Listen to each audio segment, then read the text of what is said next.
जब जब धर्म पर संकट आता है, तब तब भगवान विष्णु अवतार लेकर धर्म की रक्षा। नहीं नहीं, जब जब ब्राह्मणों पर संकट आता है और वे गैर ब्राह्मणों से पराजित होते नजर आते हैं, तब तब ये आर्यों के तथाकथित चिरस्थायी भगवान विष्णु अवतार लेते हैं। और पराक्रमी व बलशाली मूल निवासी राजाओं को कपट से मार डाला जाता है। साम दाम दंड भेद नीति द्वारा अनार्य के विद्रोह को नष्ट किया जाता है। काल्पनिक भगवान का डर लोगों में फैलाकर ब्राह्मण अपनी श्रेष्ठता को बचा लेते हैं और हर युग में नित नए विष्णु भगवान के अवतारों की कपोल कल्पित कहानियां गढ़ लेते हैं। चतुर्वर्ण व्यवस्था बनी रहे, इसलिए हर युग में एक अवतार, अवतार ही अवतार। दशावतार की श्रृंखला में तथाकथित भगवान विष्णु ने मत्स्यावतार नामक पहला अवतार लिया। कहा गया कि हैग्रीव नामक असुर ने ब्रह्मा के मुख से वेद वाक्य सुन लिए थे, इसीलिए मत्स्य अर्थात मछली का रूप लेकर भगवान विष्णु ने उसका वध कर डाला। किंतु सत्य ये है कि सागर किनारे दक्षिण भारत में असुरों की अर्थात द्रविड़ों की सभ्यता विकसित थी। प्रगतिशील द्रविड़ों को आर्यों का पाखंड नापसंद था। इस कारण उनमें अक्सर संघर्ष होता रहता था। तब आर्यों ने कपट से द्रविड़ों को वश में कर लिया।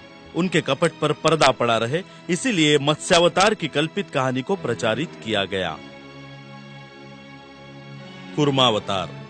पराक्रमी अनार्य राजा जब आर्यों पर हावी हुए तो आर्यों को उनका मुकाबला करना संभव नहीं था। आर्यों को अपनी हार होती नजर आ रही थी, इसीलिए संघर्ष के बजाय सुलह का रास्ता आर्यों ने अपनाया और कछुए की तरह शांत रहकर अनार्यों के साथ समझौता किया। ये समझौता सागर किनारे किया गया, इसीलिए इसे समुद्र मंथन का नाम दे दिया गया। अपनी हार को आर्यों ने मूल निवासियों के साथ समझौते में बदल दिया और कछुआ नीति के आधार पर किए गए आपातकालीन समझौते को कछुआ अर्थात कूर्मावतार कहकर प्रचारित किया।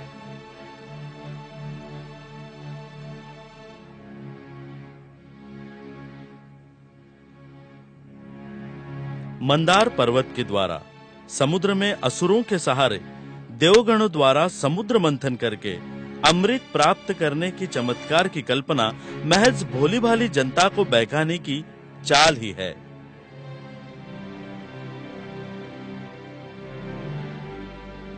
वराह अवतार। मूल निवासी राजा हिरण्याक्ष भारतीय भूमि का असली वारिस था। उसकी भूमि पर आर्य कब्जा करने की कोशिश करते थे, इसलिए आर्य और हिरण्याक्ष में संघर्ष हुआ करता था। हिरण्याक्ष ब्राह्मण संस्कृति के लिए खतरा बन गया। प्रजा में हिरण्याक्ष ब्राह्मणों से ज्यादा लोकप्रिय था। उसे जबरन मारकर राज्य हथियाने से प्रजा विद्रोह कर सकती थी और आर्यों का प्रयोजन सफल नहीं होता। इसीलिए असावधान हिरण्याक्ष के ठीक कान के पीछे आघात करके कपट से उसकी हत्या कर दी गई। प्रजा विद्रोह ना करे, इसलिए भगवान विष्णु ने वराह का रूप लेकर हिरण्याक्ष को उसके पापों की सजा दी, ऐसी कथा प्रचारित की गई और सुअर अर्थात वराह अवतार का निर्माण किया गया और इस तरह आधारहीन कथा के सहारे लोगों को भ्रमित किया गया। नरसिंहावतार। न जमीन पर न आकाश में, न रात को न दिन को, न अंदर न बाहर, न पशु से न मानव से, ऐसे अपराजित दिग्विजय राजा हिरण्यकश्यपु के कपटवध को छिपाने के लिए नरसिंहावतार की कहानी गढ़ी गई। वराह अवतार के दरमियान जिस राजा हिरण्याक्ष की हत्या आर्यों ने की, वो हिरण्यकश्यपु का भाई था। इसीलिए हिरण्यकश्यपु ने आर्यों पर हमला बोलकर उनको भूमिगत होने पर विवश किया। हिरण्यकश्यपु के बेटे प्रहलाद को बहकाकर चालबाज आर्यों ने हिरण्यकश्यपु के महल में प्रवेश किया और बाघ नखों के सहारे धोखे से हिरण्यकश्यपु को मार डाला और प्रहलाद को राजगद्दी पर बिठाया गया। आर्यों के कपट को जानकर प्रजा विद्रोह ना करे, इसलिए बाघ नखों की कहानी को नरसिंहावतार में बदलकर प्रचारित किया गया। वामनावतार। प्रहलाद का पोता बलि अनार्यों का राजा बना। बलि को अपने पूर्वजों का इतिहास ज्ञात था। उसने आर्यों को लड़ाई में हराने के लिए उनकी राजधानी अमरावती पर हमला बोल दिया। युद्ध में पराजित आर्यों ने राजा बलि की शरण ले ली। राजा ने उदार मन से आर्यों को शरण दे दी। इसका फायदा उठाकर आर्यों ने धीरे धीरे शिक्षा, संरक्षण एवं व्यवसाय इन तीनों क्षेत्रों पर पूरा कब्जा कर डाला और बलि को सत्ताहीन कर दिया। और यह अफवाह या भ्रम फैलाया गया कि छोटे कद का वामन, जो तथाकथित भगवान विष्णु का अवतार था, उसने बलि से 3 कदमों के नीचे समाने वाली जमीन का हक मांगा और बलि ने उसे अल्पमात्र समझकर दे दिया। ये 3 कदम में समाने वाली जमीन का हक नहीं, बल्कि शिक्षा, व्यवसाय और संरक्षण का हक था। अनार्य प्रजा में बलि अत्यंत लोकप्रिय था और उसे आमने सामने परास्त करना संभव नहीं था। अतः छोटे कद वाले वामन का सहारा लेकर आर्यों ने राज्य हड़प लिया और इस कुटिलता को वामनावतार का नाम दे दिया गया।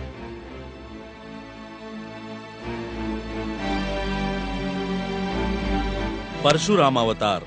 बलि के साम्राज्य पर आर्यों ने कब्जा कर लेने के बाद भारतवर्ष में वैदिक संस्कृति और चातुर्वर्ण व्यवस्था चारों तरफ फैल गई। ब्राह्मण, क्षत्रिय, वैश्य और शूद्रों में सारा देश बढ़ गया। लेकिन अब नया विवाद उत्पन्न हो गया, क्षत्रिय श्रेष्ठ या ब्राह्मण श्रेष्ठ। क्षत्रियों के पास राज सत्ता थी, इसलिए वे ब्राह्मणों को नीचा दिखाते थे। ब्राह्मणों का अस्तित्व खतरे में पड़ जाने के कारण तथाकथित परशुराम अवतार का सहारा लेकर ब्राह्मण धर्म की रक्षा के लिए परशुराम ने 21 बार हमला करके क्षत्रियों की भारतवर्ष में हत्या कर डाली। ब्राह्मणों का परंपरागत सम्मान वापस लौटाने की कीमत क्षत्रियों को अपने खून से चुकानी पड़ी। ना ही प्रलय आया, ना ही कल्प आया, ना असुरों ने वेद चुराए। अब कौन सी विपदा आन पड़ी ब्रह्मगण पर, जो भगवान विष्णु एक नया अवतार लेकर आए। सत्य प्रिय प्रभु श्री रामचंद्र की, सत्य प्रिय प्रभु श्री रामचंद्र की, सत्य प्रिय प्रभु श्री रामचंद्र की।